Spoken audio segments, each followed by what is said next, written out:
There's a lot of towers in TDS, some seen as stronger than others, some seen as weaker than others, some forgotten, but some that are not entirely forgotten, just ignored. Hello guys, my name is Rastility, and today we'll be going over the most underrated towers in TDS.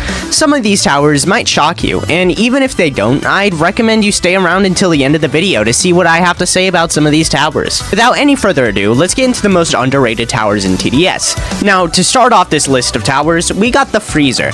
This dude is absolutely insane, more powerful than you think. However, he's often overshadowed by other freezing towers, simply just because those towers are limited. But overall, this dude can do just as much as those other freezing towers, if not more, just for the cheap unlock cost of 500 coins. Freezer is overall the most reliable freezing tower, having early game damage while also being able to slow down enemies by 50% at just level 0. Later on, he doesn't lose his insane capabilities, because at just level 2, he gains the ability to freeze enemies for an extended amount of time for a very small amount of cash, which is something that no other freezing tower in the game right now does. Again, I must emphasize, for an extended period of time. So, he does this while boosting literally every other aspect about him, including slowing and giving him hidden detection.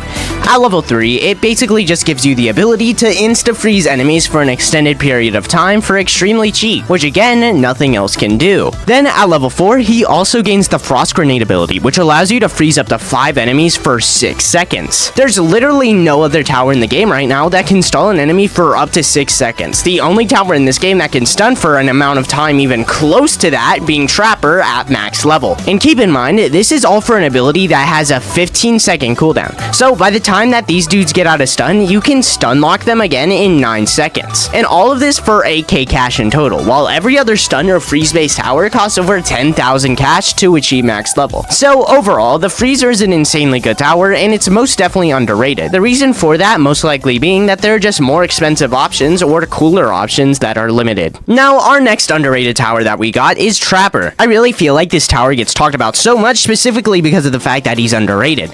But, guys, if he's so underrated, why aren't you using him? Anyways, as a high-level player, Trapper is actually an option I bring to my rounds a lot. The reason for this being that he has unreal capabilities to absolutely save your game, and he also has early game capabilities. Trapper most definitely has the potential to be a solid early game tower, and he is a solid early game tower, but he has just one problem. He's very slow.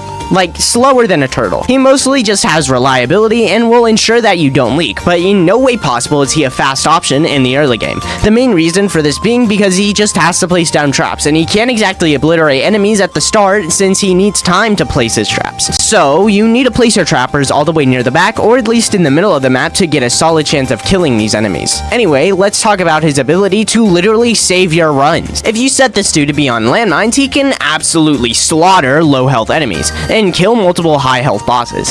However, this is just on landmines, so if you want to potentially save your run from a high speed enemy that just leaked, then you can set these dudes to bear trap and basically stun lock the enemy. So this is why the tower is underrated, and I'd always recommend him as a consideration as I bring him in my loadouts a lot, and he can come in handy quite often, especially if you're blindly playing with randoms who don't know what they're doing. Now, third up, we actually have an event tower, so if you're a newer player that doesn't have event towers, I recommend you skip this section and go to the last tower. The tower that we have third up is the Toxic Gunner. Now, the Toxic Gunner is overall just an incredibly underrated tower that has amazing early game potential and late game support potential. At level 0, this dude can destroy weaker enemies in the early game, pretty much just acting as a better Pyromancer. This is all achieved by setting your Toxic Gunner to random targeting to hit as many enemies as possible with your poison DPS. Toxic Gunner also has a niche where he can slow enemies as well. Overall, this dude is incredibly worth using compared to another DOT tower such as Pyromancer because he has higher range, higher cost efficiency, and higher DPS.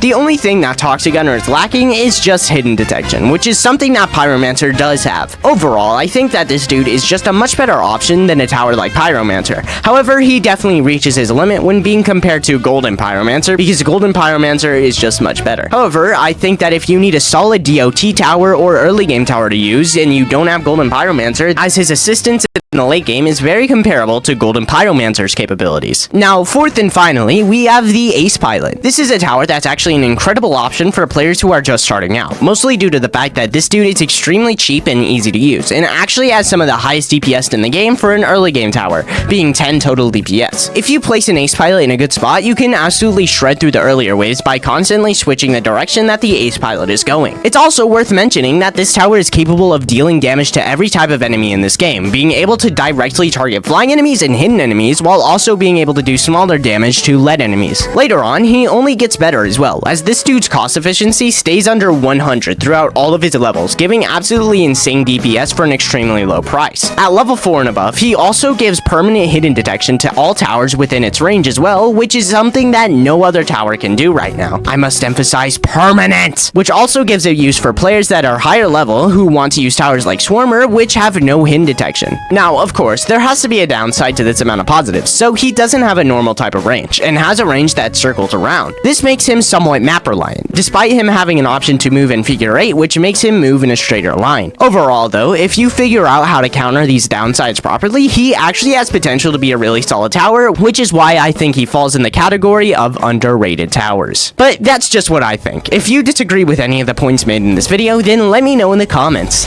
That's about it for the most underrated towers in TDS. Make sure to like and subscribe, and I'd like to thank my gold members Dominix2nd, Kadar Gadar, YM783, and Kave2019 for supporting me. Thanks for watching this video all the way to the end. My name is Rastility, and I'll see you in the next one. Goodbye.